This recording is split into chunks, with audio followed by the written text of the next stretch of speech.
Paskutinį vasaros mėnesį Druskininkuose jau 12 kartą rengiamas tarptautinis konkursas festivalis Muzika be sienų. Rugpjūčio 15 dieną Druskininkų Čiurlionio menų mokykloje vyko tarptautinio konkurso festivalio atidarymas, kuris tęsiasi iki rugpjūčio 22 dienos.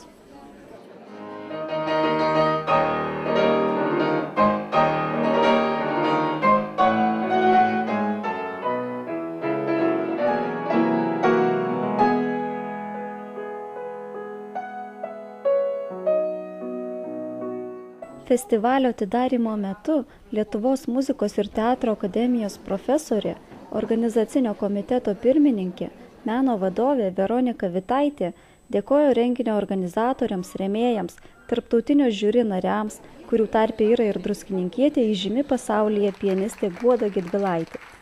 Mes labai džiaugiamės, nors dalelė prisidėdami prie šio renginio ir suprasdami, kad tai yra tarptautinis renginys, remsime ir remiame šį renginį apgyvendinimo paslaugom.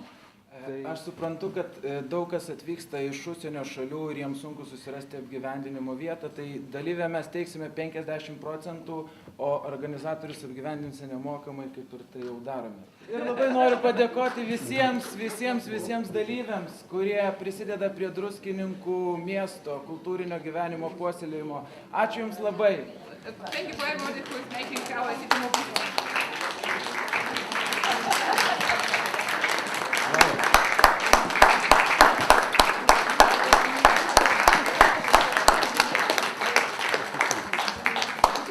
Ir labiausiai noriu padėkoti taip pat profesoriai Vitaitei, kuri jau 12 metų tęsė tą tradiciją ir tikėkime, kad jinai dar bus tęsima, kol aš pasensiu.